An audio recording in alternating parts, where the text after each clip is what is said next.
Hello, my name is Bill Haley, and this is for Haley 2024, The Movement's Government Reform Ideas. This video is going to be on the case against welfare in the tax code. We should not have any deductions, exemptions, tax credits, or the universal basic income, called the UBI. We should lower spending, we should lower tax rates, and take government responsibilities away from government, more into the private sector. So let me make the case. So in 3 minutes, I want to make the case for reducing down deductions, credits, and exemptions, and getting rid of any type of UBI that we might have, or we should not go towards it. So in 15 minutes, I'll fortify my case, and then in about 30 minutes, I will lay out a lot of charts, go over a lot of numbers. So let's go over 30. And this is laid out on my website a lot better than what I can do on the video. So look on the website so you can see all the charts properly. So 3 minutes, let's go. The tax code should not have any deductions, exemptions, credits, or the universal basic income. If no one will work at 100% tax rates, it is essential to run the numbers and understand those ramifications. The Laffer Curve. So this deals with the Laffer Curve to a large degree. As the tax rate increases, people are less likely to engage in the tax activity. The percentage of people will do outside the taxing jurisdiction, do it themselves, or will do it under the table, tax evasion. The higher the rates, the less people will do taxable activity. The higher the tax rates, the less people will do taxable activity. That's the whole thing. To achieve the same amount of tax collected to do legitimate government services, tax deductions and credits require the tax rates to increase. So that's the whole ball game there. The higher the tax rates, the less people will do taxable activity. I know I said it 3 times now. In the 3 minutes I'm going to try to get this said, it needs to always come back to the higher the tax rates, the less people will do taxable activity. And the higher deductions create that situation. This is a Laffer Curve. We're going to go over this a lot more, but it shows right here that 100 represents the most taxable activity we can do because low 0% tax rates.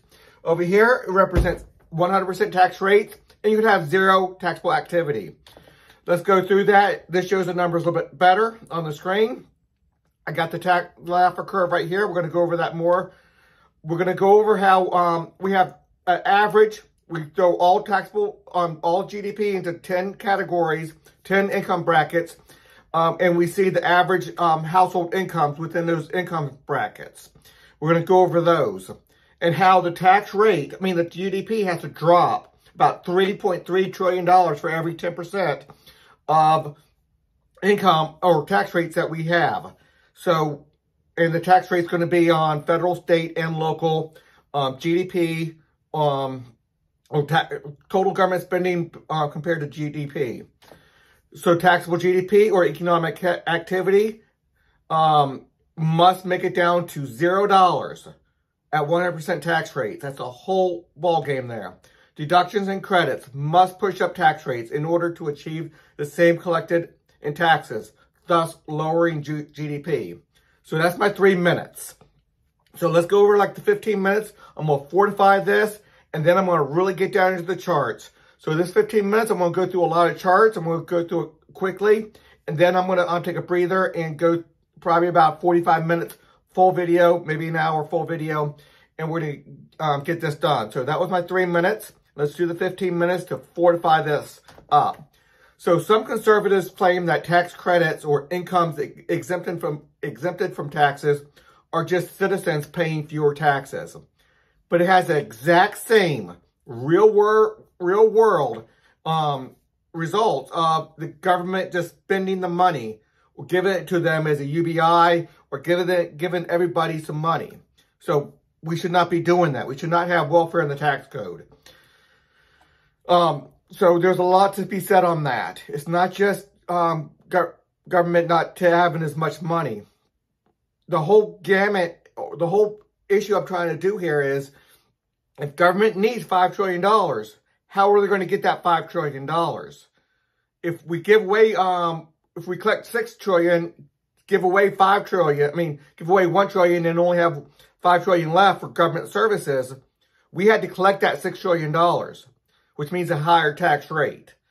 So let's go through some of this. Deductions and credits.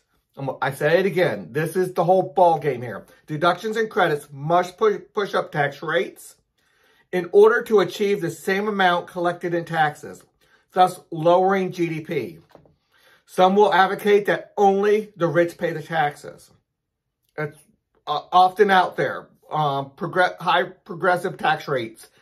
But we have to understand the rich only get their money by selling their products and their services to everybody.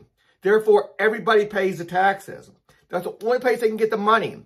It's in that transaction of the rich selling their product and their services to everybody. So the poor, the middle class, to the rich, they have to get their money from somewhere.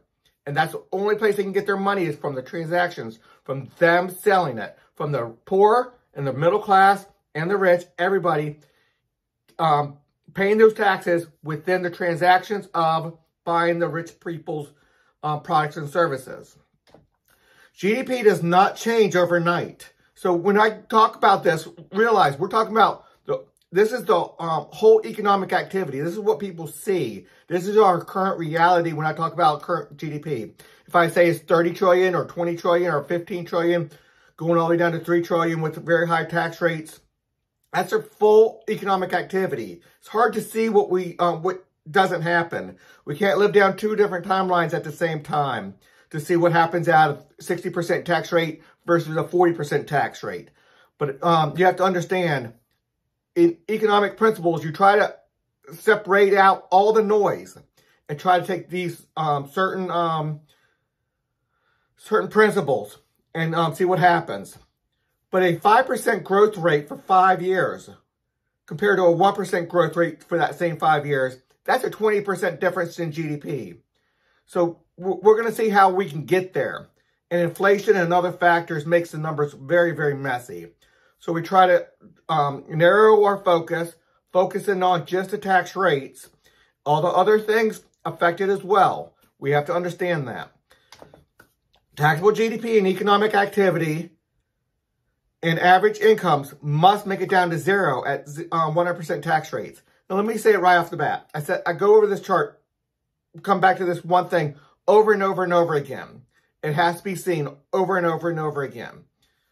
But there's other ways to make somebody do an economic activity other than financial income. You can threaten them. You can reduce down their benefits if they don't go to work. You can give them a really bad job. You can give them a job at digging ditches versus a nice air-conditioned office building. There's a lot of ways to influence somebody to work and do what you want other than real income. So I'm not saying that can't happen. I'm just talking about tax rates, economic income, and how that's going to affect things. So if prices matter, the Laffer Curve is true, and prices matter. So we're talking about a $10 streaming service. At 25% sales tax, which is the equivalent of 20% income tax, pushes the price to $12.50. 50% sales tax, which is equivalent to 33% income tax, pushes the price to $15. Some people are going to drop off. Let's say almost everybody buys it at $10, or everybody that wants it at least buys it at $10. At $12.50, some people are going to drop off.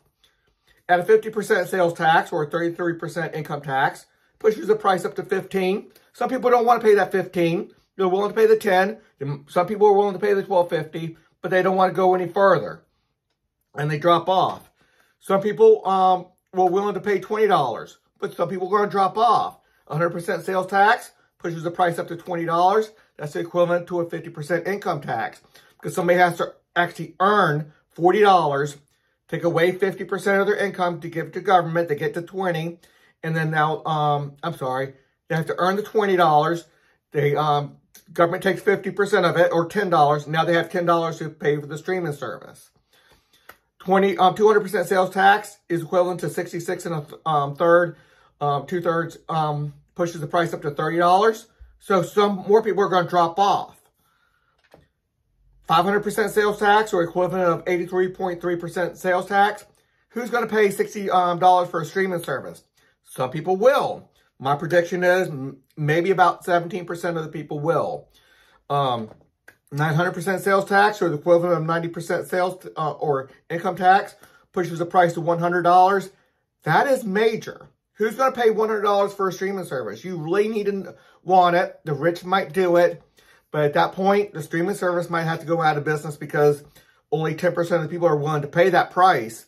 And it's just not going to be enough. And the streaming service is only going to get $10 of that. Government's getting 90% of that, or $90 of the 100. So you must pay at 90% income tax, at 900% sales tax.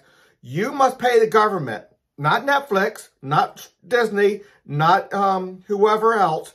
You must pay, the consumer must pay the government $90 in order for you to offer Disney, Netflix, or whoever else, the streaming service, $10 for the streaming service. So Disney only gets a $10. Government gets a $90. Who pays all that? You can say Disney does. You can say the consumer does. It's in the transaction. Both of them are paying for it. But ultimately, 100% of that money comes from the consumer. So you have to pay the government $90 for the privilege of you buying Disney's $10 streaming service. So let's go back. Let's do this one for a minute. You want to sell chickens for corn. Two people just want to do a barter. But they're going to tax a barter as well, because barters get taxed the same as the income. You have to make the equivalent dollar amount. So 0% tax rates. You sell 10 bushels of corn for 10 chickens. You both get the 10 that you traded for. You give away 10, you get 10. So, and the government gets 0 at 0%. 10% tax rates, not too bad. 10 chickens, you both give away 10 chickens or 10 bushels of corn. You both get the 9 because government took the 1. Government tax rate took 1 chicken and 1 bushel of corn. So still not too bad. You still might want to do that trade. My prediction is 90% of people will do that trade. 20%, obviously you give away 10, you get 8. The government's going to get 2 of each, the chicken and the bushels of corn. 50%, now we're talking some really heavy tax rates. You give away 10, the other person 10 chickens, the other guy gives away 10 bushels of corn. You both get 5 of what you're getting. You gave away 10. Government's taking 5 and 5. At some point, you're going to want to just grow your own chickens or grow your own corn. Raise your own chickens, ranch, whatever you want to call getting more chickens. 80%, obviously. Now we're talking real tax rates, real disincentive to do that trade. You give away 10, the other guy gives away 10, you only get 2. Government's going to get 8 of both of those things. At 100% tax rates, you trade with somebody. Why? You give away 10, the other guy gives away 10 bushels of corn, you give away 10 chickens, you get 0. Government gets it all. Why do that trade? So every person, this is what creates the Laffer Curve. That's why it curves. That's why you have a declining economic activity line. Every person has a different tax rate where they stop that trading. And both people have to agree to that trade. So either one of the two stops that trade, and that trade stops. A percentage of people will do without their chickens or do without the corn. They will do it outside the taxing jurisdiction. They'll go to a different city, different state, a different country. They'll go outside that taxing jurisdiction. You see a lot of people moving from California or New York because of tax rates. At least that's what they're claiming. So that's what they're, California gets 0 taxable income from the businesses that move from California to Tennessee, to Florida, wherever they move to. So they lose 100% of the economic activity, 100% of the tax income. And other people will do it under the table. So a lot of people do economic activity under the table. And the higher that tax rate is, the more people are willing to take that risk of doing tax evasion, breaking the law, and doing that. Or they do it themselves. They grow their own chicken, they grow their own corn, And well, it's hard to do a streaming service on your own. Okay. So, but there's a lot of things you can do on your own. Taxable GDP or taxable economic activity and the average taxable income. I keep on saying taxable. If it's exempted, if it's deducted, whatever, people are willing to do it because you're not paying any tax on it. But you're giving people their needs first, and then their wants. They're doing their economic activity on their wants, which are much more likely to give away or not do because it's only for wants. It's not for needs. You already fed your family. You already have roof over your family's head. So taxable activity. Anyway, I'm going past this. Okay, I've already did my 15 minutes. So actually, I got a couple more minutes. I doubt I'll make my 15-minute deadline on this one.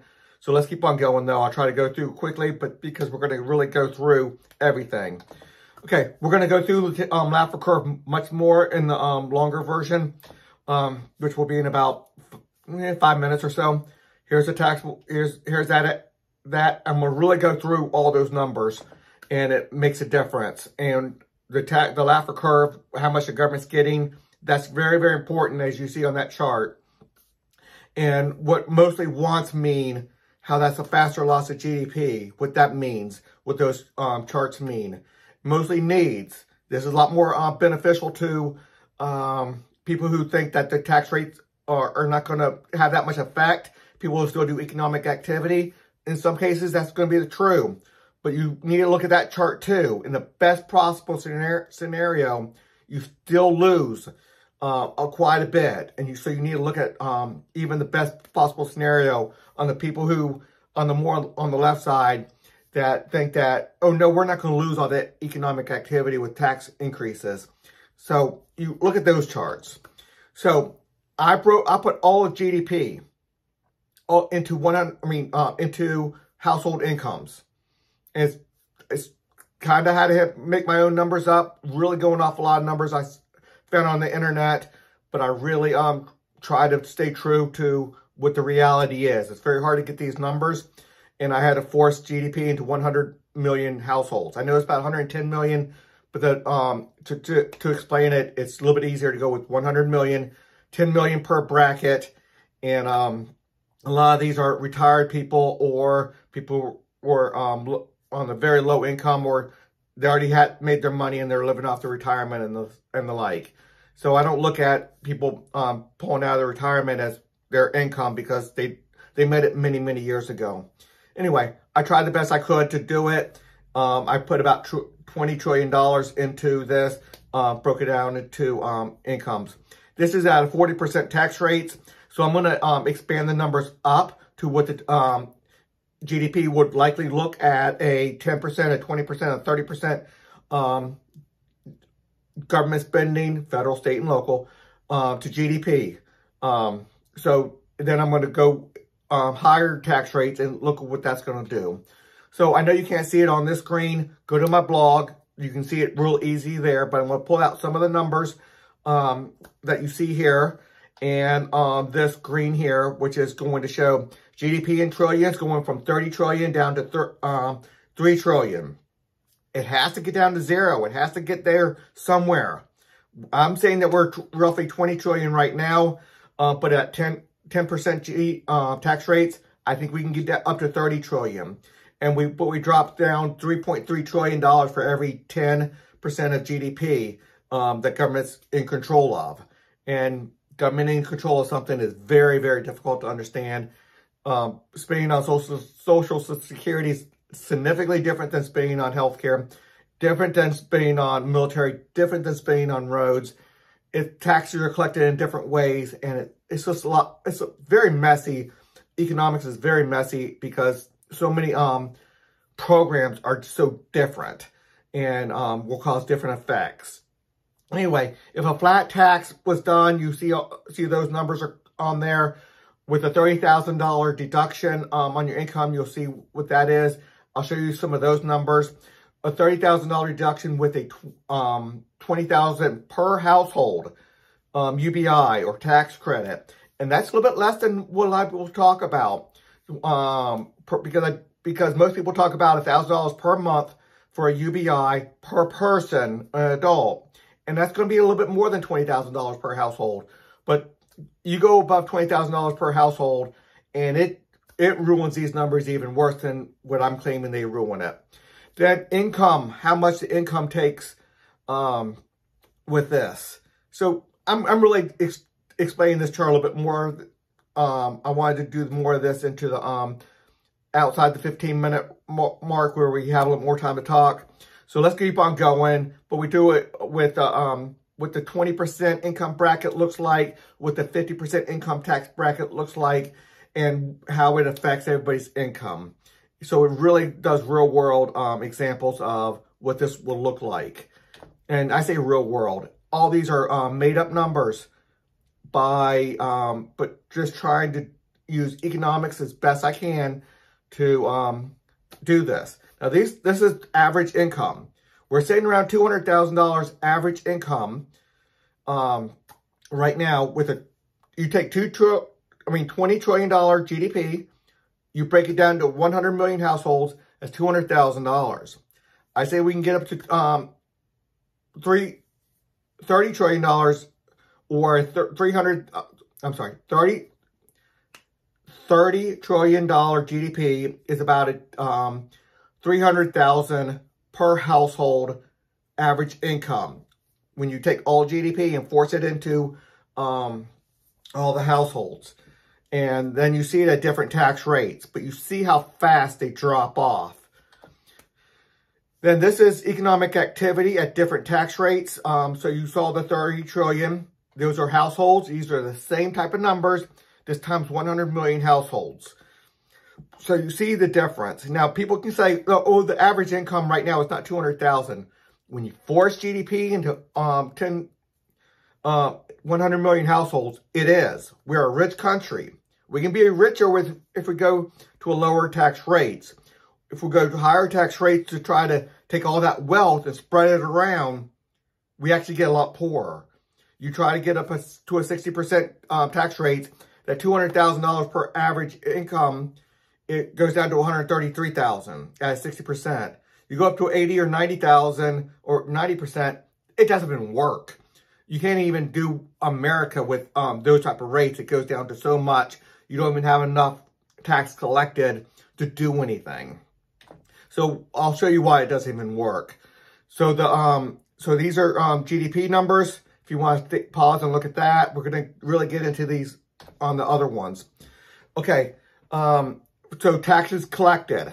So this is an important chart. 3 trillion at 10%, 5.3 trillion at 20%, 7 trillion at 30%, going up to 8 trillion, then 8.3 trillion at 40 and 50. But you have to understand, look at the chart right above here, and look how much GDP had to drop.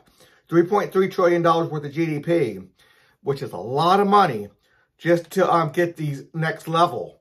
And we're going to go over those in a little bit too. And I'm well over my 15 minutes. I haven't got to my 15-minute stop point yet. Sorry about that. I'm doing a little bit more explaining because I just see the numbers and I have so much to say. So let's go over this. We're going to look at how much the deductions and the credits reduce down the tax collection and what that means.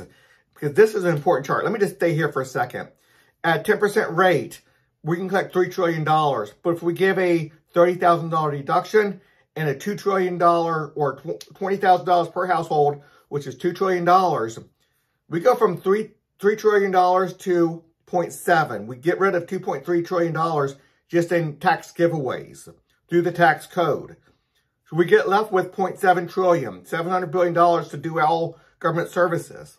Well, you see how big that is.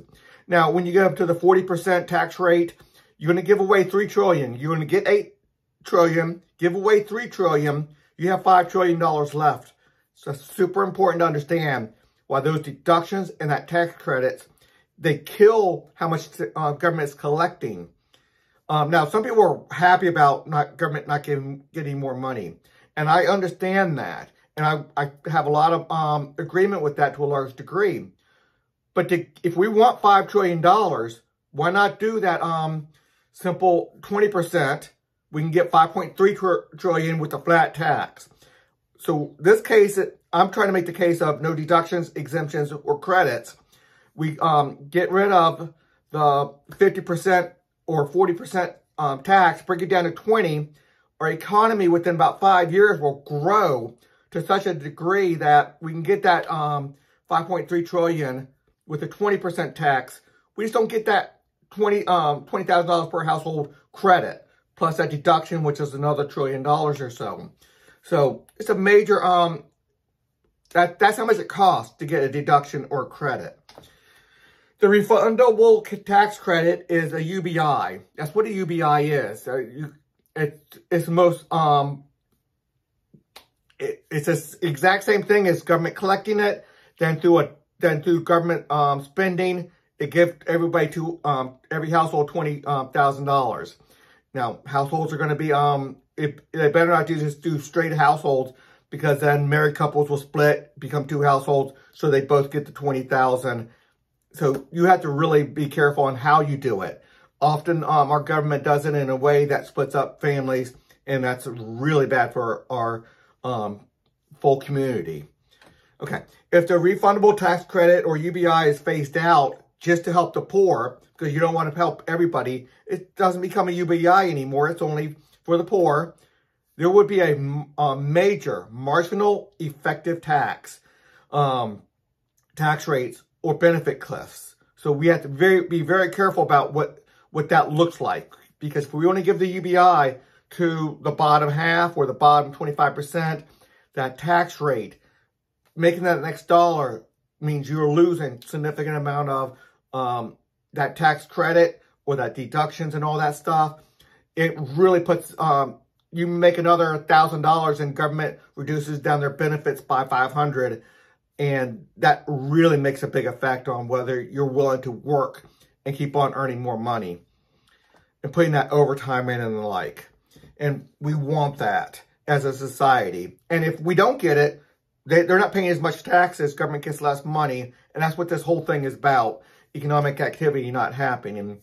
Because it puts an effective tax rate on the poor of 40, 50, 60, sometimes well over 100%, because you earn that extra 1,000 or 2,000 and government reduces down benefits by, and the benefit would be the tax credit, UBI, whatever you want to call it.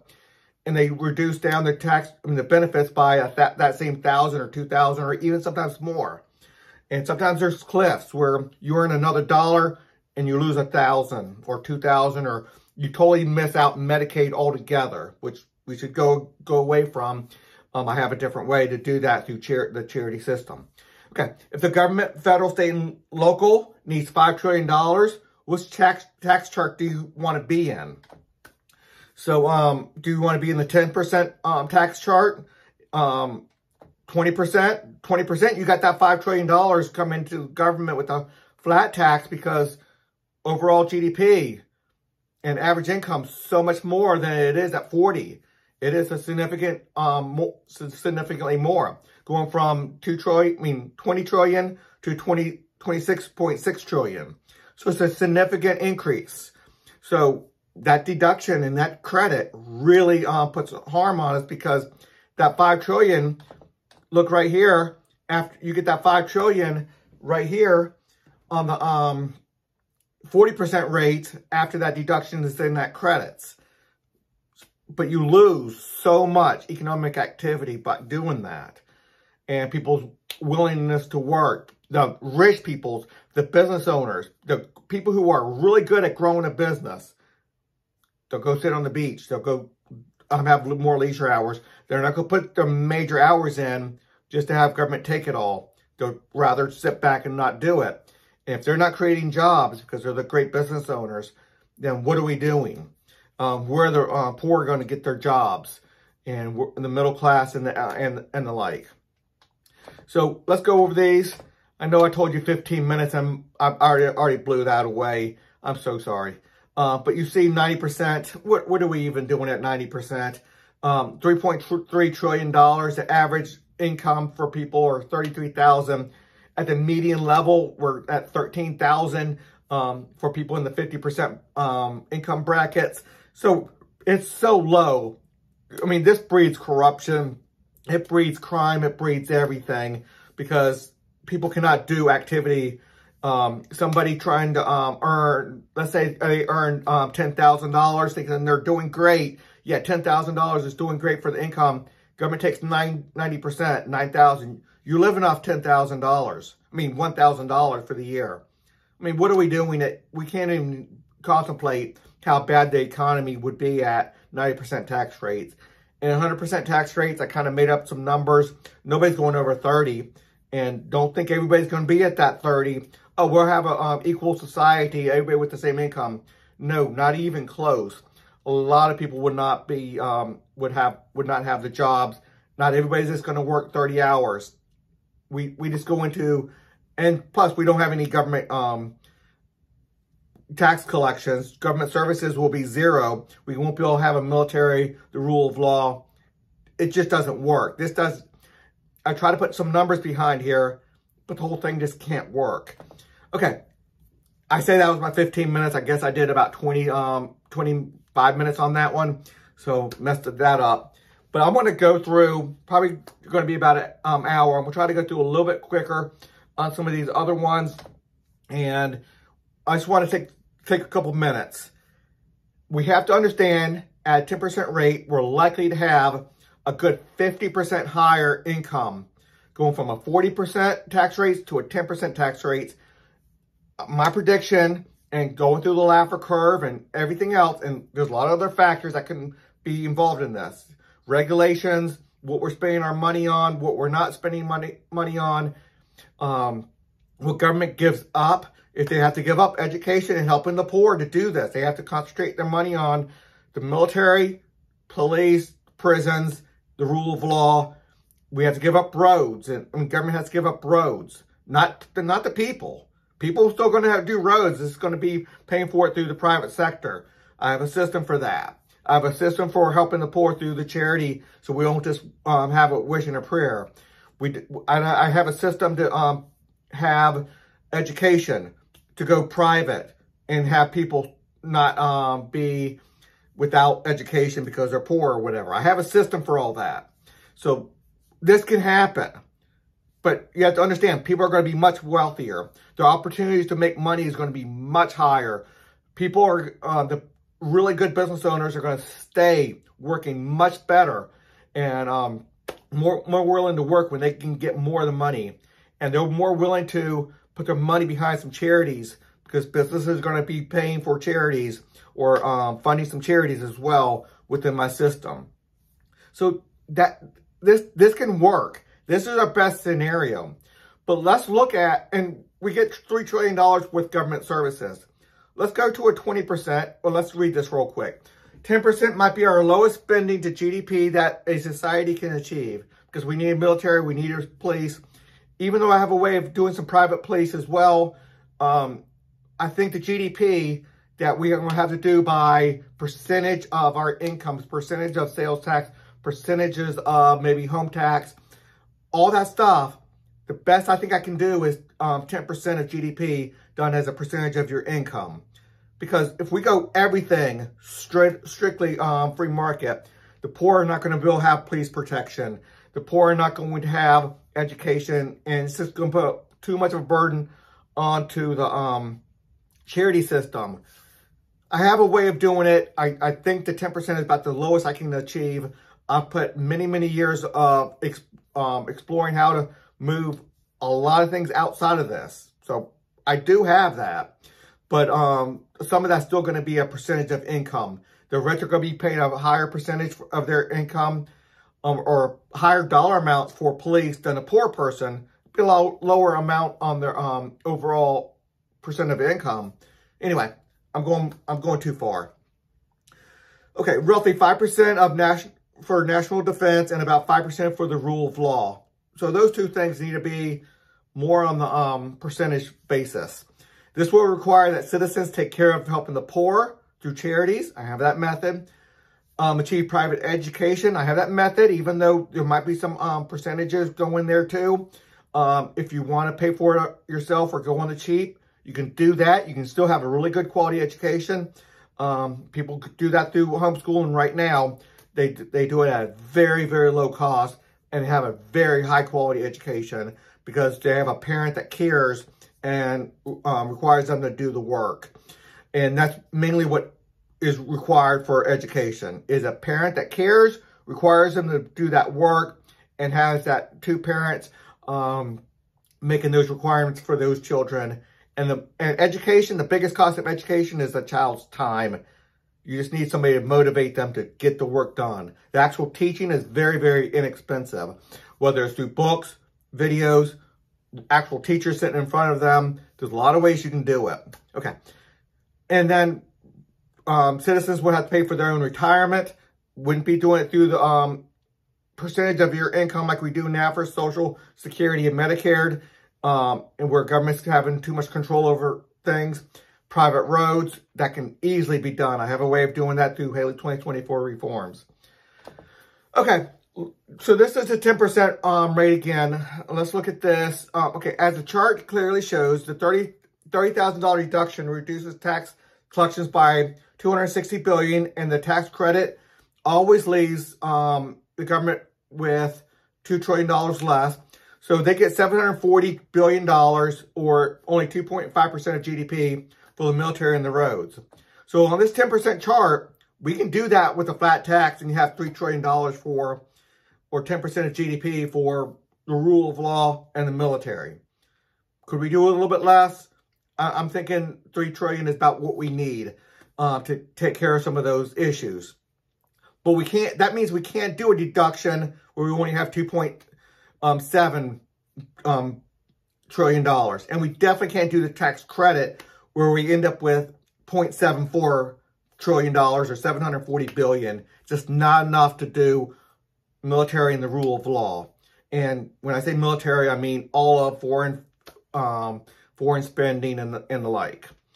So now let's move to the 20%. What do we have here? We go from a 30 trillion to a 26.6 trillion. We always lose $3.3 trillion of GDP. And for average income, that goes from a 300,000 to, I forget the numbers right now. I'm going to have to go back too far to get there. We lose significant average income. What is that? I think it's $30,000 per 10% we go up, because it has to go from 300,000 to zero. So that's $30,000 average income. That's the average. Throwing all GDP into those 10 groups. I know most people don't think we have a $200,000 average household income, but when you force all GDP into there, we do.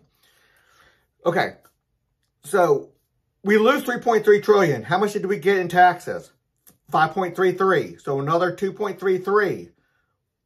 Maybe that's worth it to some people. I don't think that's worth it. But that at least that can pay for roads now. That can pay for some of the helping the poor. That can pay for some education. Even though I think those things are much better handled within competitive governance, within the free market, outside of government, because I think government does such a poor job with education and helping the poor. But at least they're going to have the money there. So they shouldn't. But this video is about the tax side. Government controlling things such as education and helping the poor, that has its own problems. And I have other videos describing the problems of government doing education very poorly. Government, because when it's a monopoly, it's very poorly. When it's a monopoly on helping the poor, it's done very poorly. You'd actually entrap people into poverty. Roads, makes roads a lot more expensive and the like. Retirement, we can do that on our own. It just, maybe with a few requirements that we do save our money in IRAs and the like. Even though I don't like the IRA type, but requirements that you do save your money for your retirement. That's usually called an IRA, but I don't like the tax deduction, so I don't do IRAs. Okay. Okay, so we lose a lot. But let's look at if we do a tax deduction. We lose $500 billion, going from 5.33 to 4.83. That's a simple math for a $30,000 deduction. And then we lose another $2 trillion going down for a UBI, the tax credits. It always costs $2 trillion. So look how important that is. We can't even, that's barely enough to do the income. I mean, the military and the rule of law, the police, prisons, courts, and the like. So it's barely enough to do that. So you see that deduction, that credit really does a massive cost. You get rid of almost half of your income, the tax income. If you really need that 5.33, then this might be the best way to get that. But if you really only need 2.8, you go back down to that 10%, maybe even 9% to get that 2.83. Okay. Increasing tax rates from 10% to 20% loses 3.3 trillion. And again, if you don't believe that, you draw that line. You draw that Laffer Curve line of GDP line going from maximum to the minimum of 0. It has to get down to 0. Household take-home income loses that 3.33 trillion. That's the GDP, but it's household income loses that $330,000 plus 2.3 trillion from additional taxes. So not only do you lose your income because you're not making as much because GDP, the tax incentive, disincentive of doing economic activity, but you also pay that 2.3 trillion in taxes. So you really lose $5.3 trillion in household income by moving from a 10% to 20% because government is in control of some $2.3 trillion compared to that $3 trillion. So that's a big factor. That additional $2.33 trillion comes at a very high cost. Just to give government more control over your life, came at a cost of your household income having $5.33 trillion less. And that $5.33 trillion less, boy, you're going from a $300,000 income now down to $270,000 income, and then you're paying another $30,000 or so in taxes. So that's huge. So now you're only controlling 240. Now people can say that's a lot, but the median, we're only talking, you're losing from maybe going from 100,000, you're only making 90 now, you're paying another 10,000, now you're living up 80,000 versus 100,000. That's what 10%, going from 10% to 20% does. Takes your income, if you were at 100,000, it drops down to 90, then government now takes 20% of that, brings you down to like 71 or whatever. So you have to understand where that mess is. Okay, 20% rate, so you see that there. Now let's look at some 30%, or let's stay at 20%. The $30,000 deduction costs $500 billion, and that tax credit costs $2 trillion. Highly important that we understand how horrible that is. We only have 2.83 to do that. We already talked about this, so let's go on. So that's 20% rate. Now let's look at 30% rates. We lost another $3.3 trillion in economic activity. Average income went from $300,000 to $270,000, now $240,000.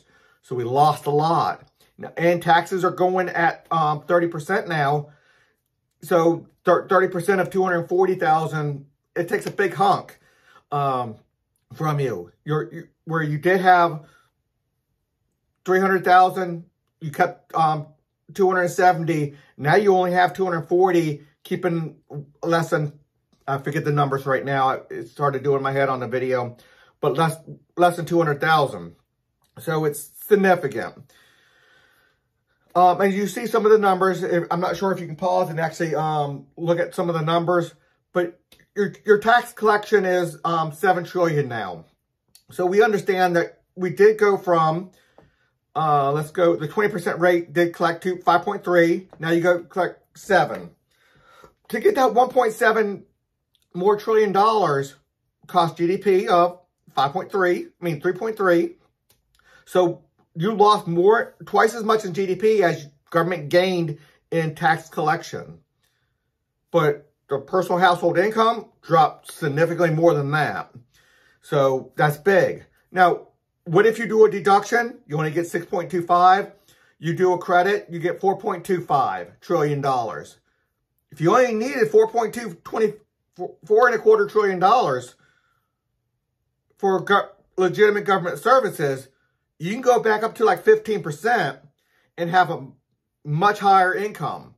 Probably about a 20% higher income than what you see right here. So you have to understand that that comes at a high cost.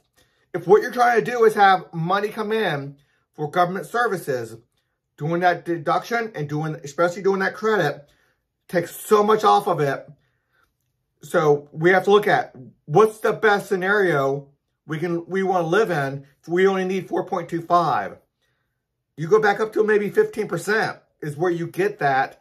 Probably about 14% is where you get that $4.25 trillion at a flat tax.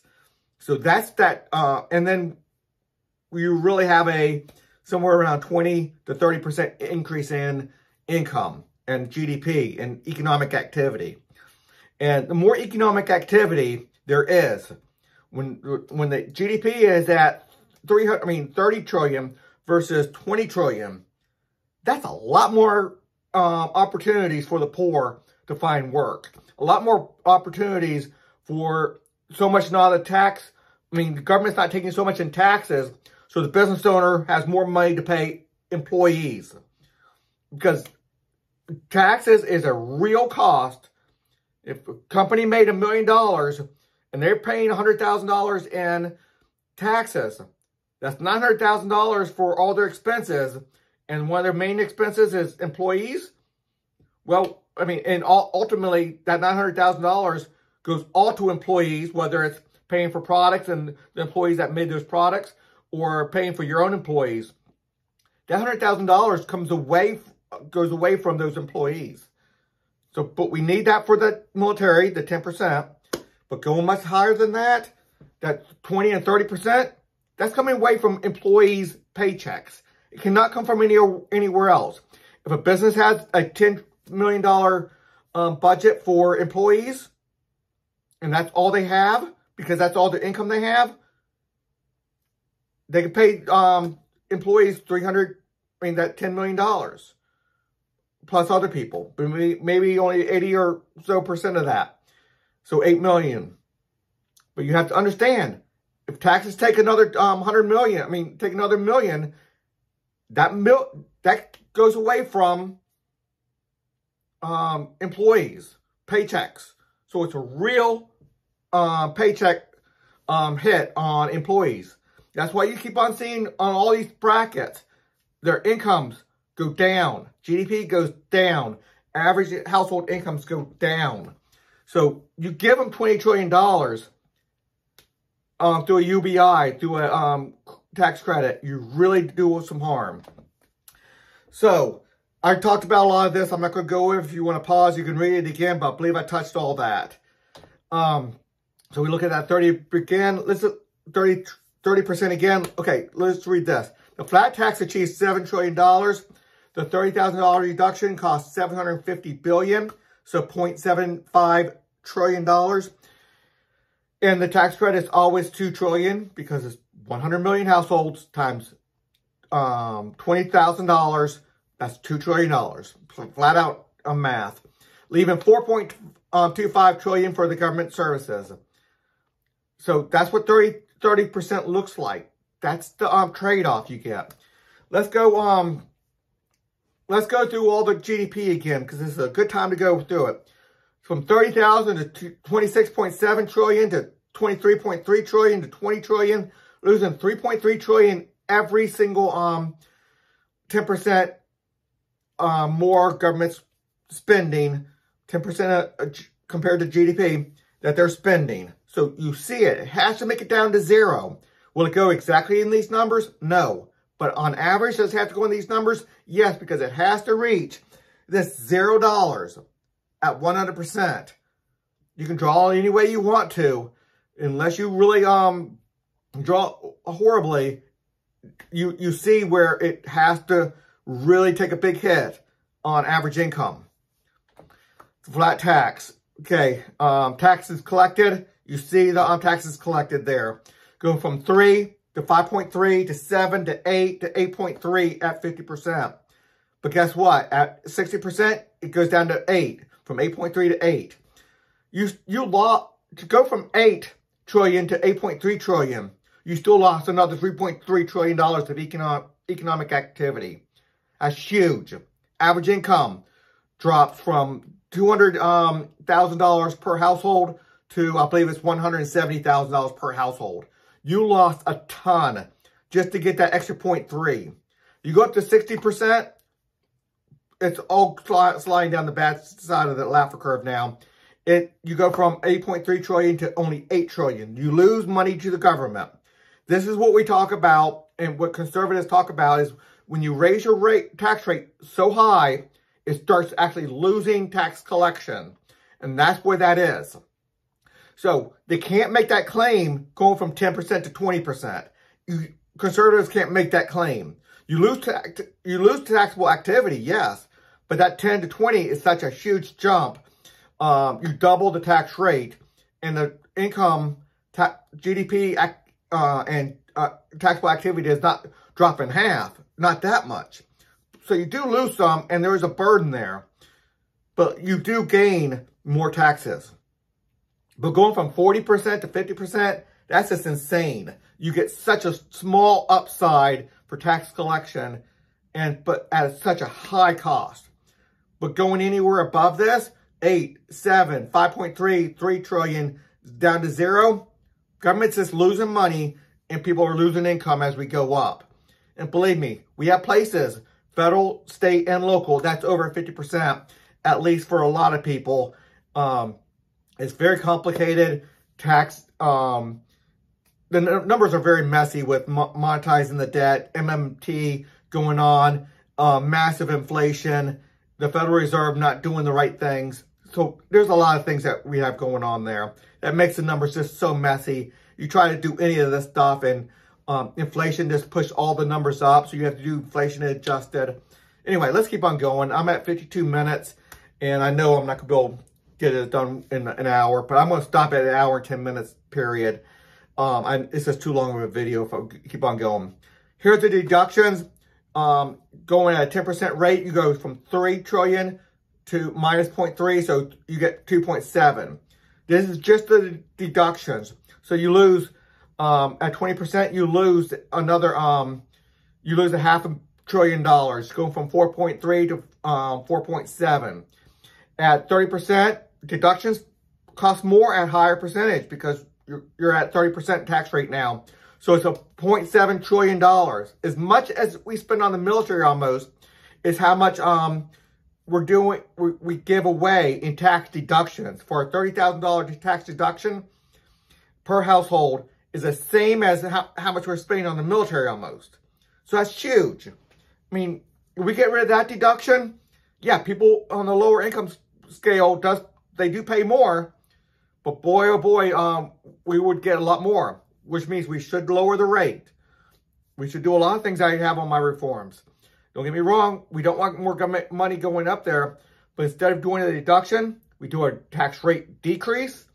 We can get that same amount. We can get that same 7 trillion without, or let's say the 7 trillion minus, let's just do the 40%. 8 trillion minus 1 trillion. If we only needed 7, go back to down to that 30%, right? I mean, don't give away the deduction because we have so much more economic activity at 30 versus 40. 50%, 60%, my goodness, it stops around $1.5 trillion going from 7 minus 1.5. And the 80%, it's just, the world doesn't work at that level. I mean, none of the numbers work at that number. You run the numbers and things get so messy. The corruption and the crime becomes so heavy at that rate. We have violence in the streets to a large degree because people just can't eat. Nobody's doing any legal making a product, making food and stuff. We have to do everything behind the under the table and hidden from the government taxes at that rate. And it just becomes a nightmare. Okay. Doing the credit as well. This is where it really gets serious. I mean, you go from 3 trillion minus 2.3 trillion. That's where it really hurts. That's the deduction and the credit. At 30% rate, 7 trillion minus 2.5 trillion. What is that, 4.25 trillion? If that's all you needed, go back up to the tax rates, lower tax rates without the deductions and credits. You have a lot better economic activity.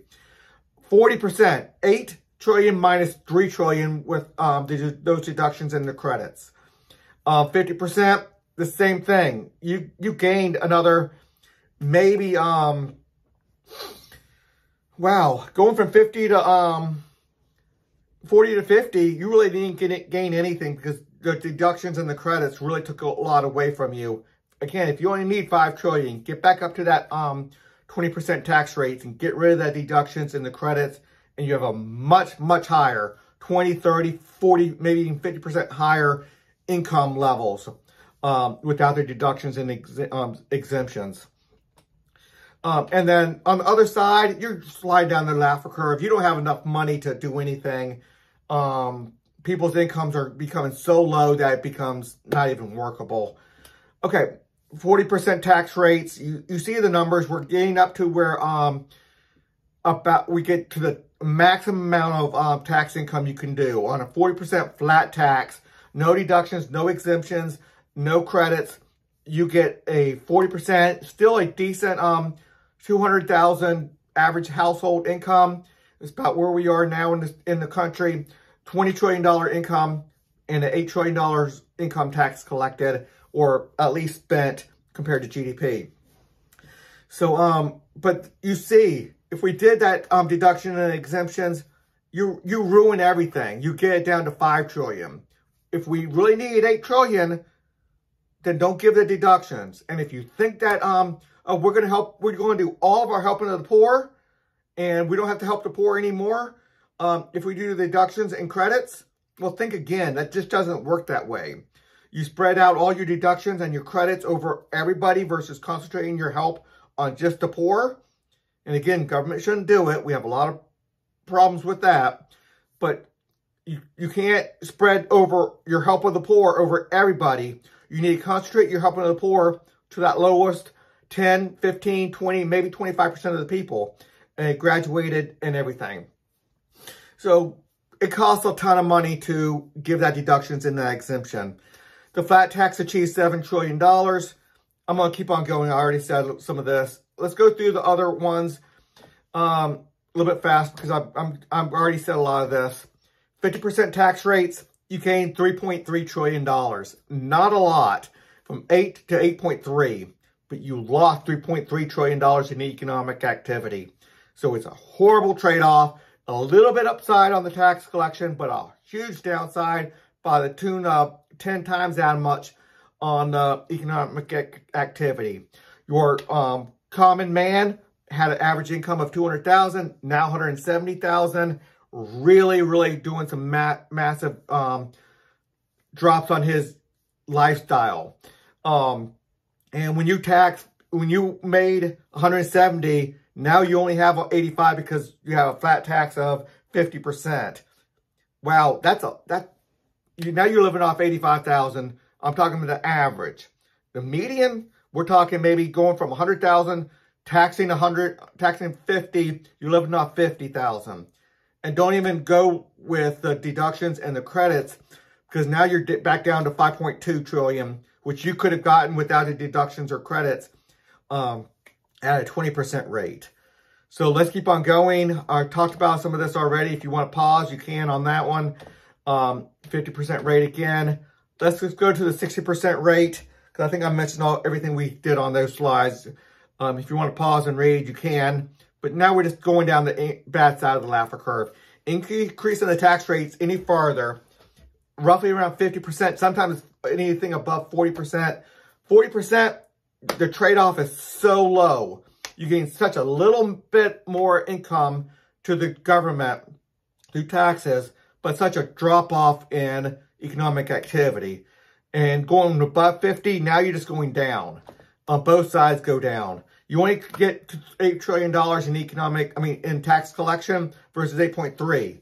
And now we have an overall economy of $13 trillion not 20 trillion like we are now, not 16.7 trillion like it was at 50%. Now we have 13 trillion.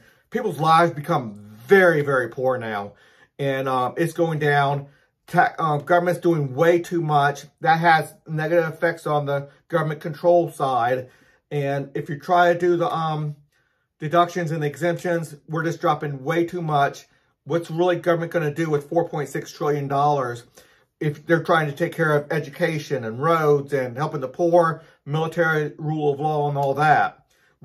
If they really only needed the $8 trillion, then you could do that at the 40% tax rate and not lose so much. And you have a good 50% more in economic activity at 40% than you do at 60%. So we're starting to do some massive crime and corruption at this point, trying to stay away from the high tax rates. Increasing tax rates from 50. Okay, we talked about a lot of this. I'm going to go through it. If you want to pause, you can pause it and look at that. You can look at the 60% rate a little bit more. We talked about this. And we're going to go to the 70% if you want to pause on any of this. But let's read this. The government could have that same 4.6 trillion with a flat tax rate of roughly 70%.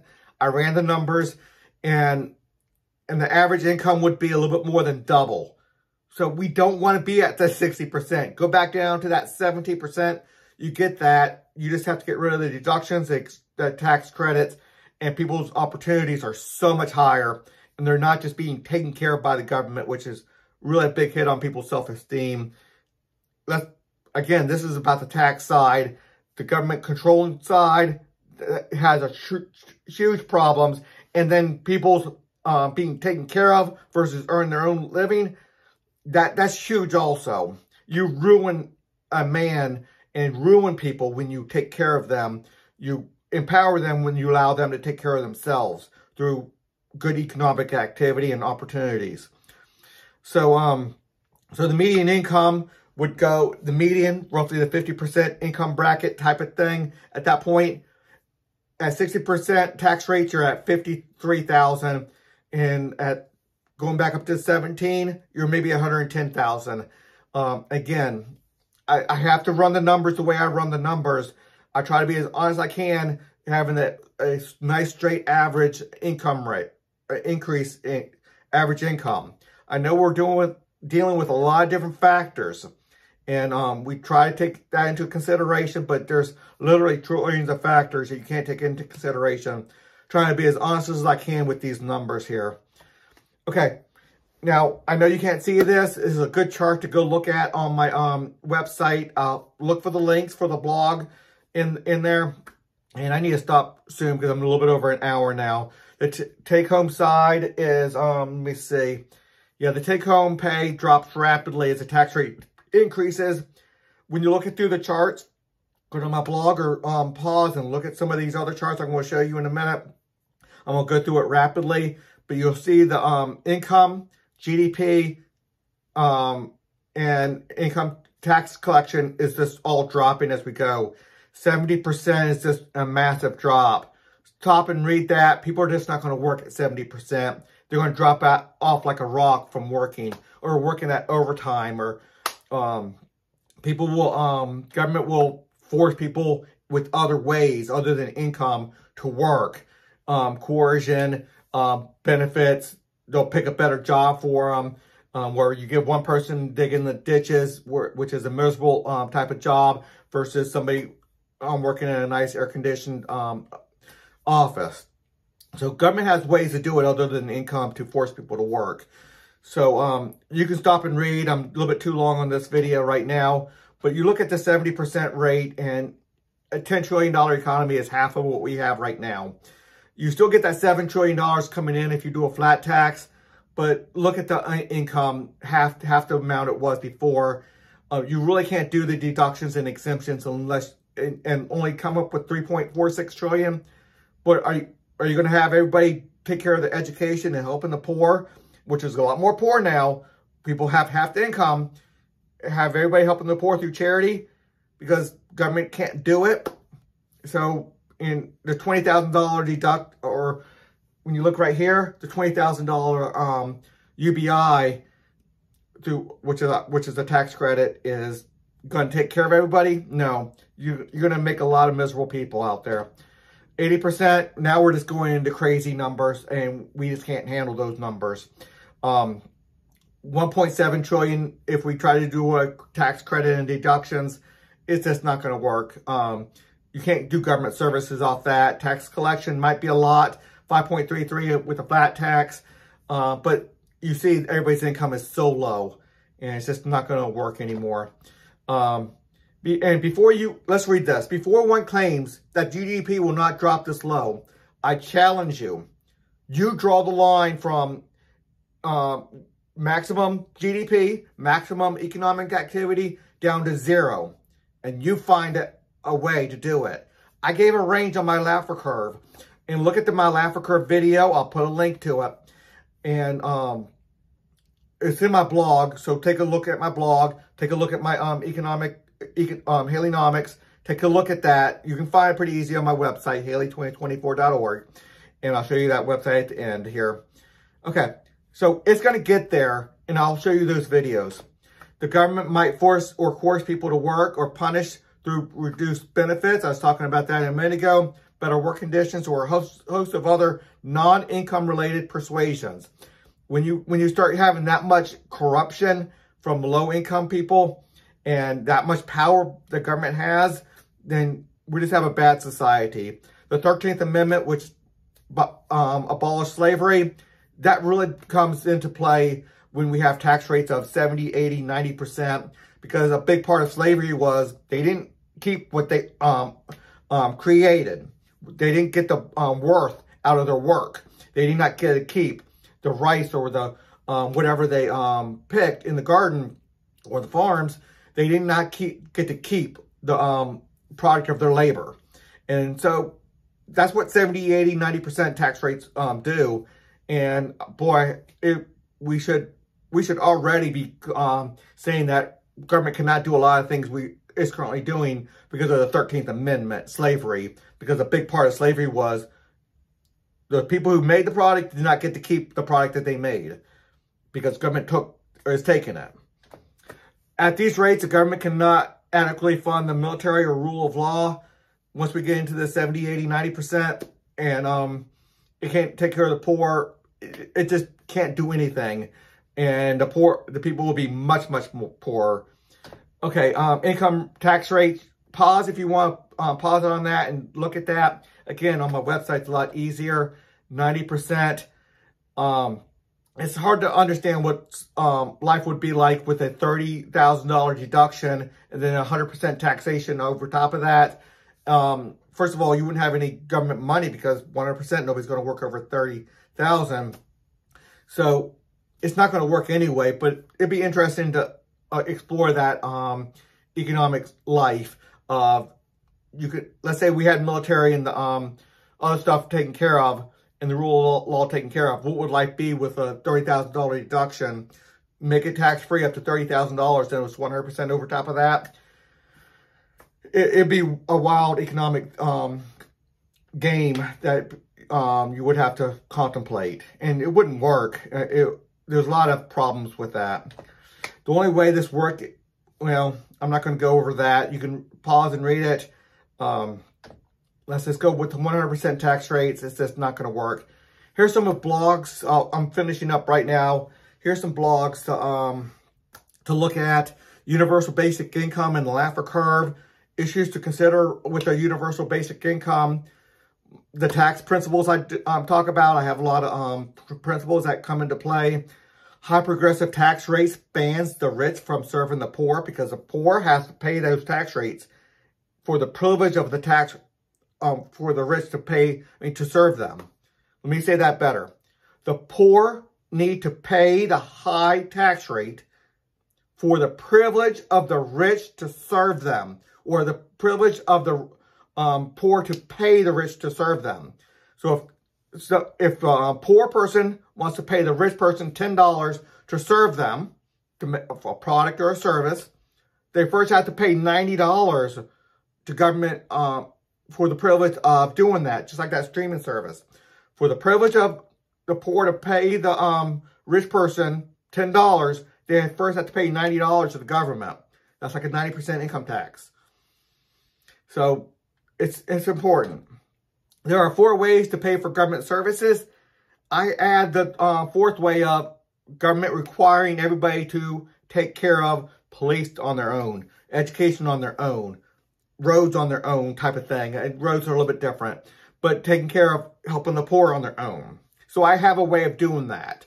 And but look at that. It can't go 100% that way, but it's one of the ways that government can force people to pay for government services. As we're not going to do it. You have to pay for it, go into the free enterprise system and take care of these obligations, rule of law and the like. I look at that blog. Why people do not work 168 hours a week. At some point, they change their labor hours to their leisure hours. And tax rates are going to be important in that. All taxes harm the poor the most. I was talking about that. For the privilege for the poor to help to pay the rich person to help them, they have to pay that tax.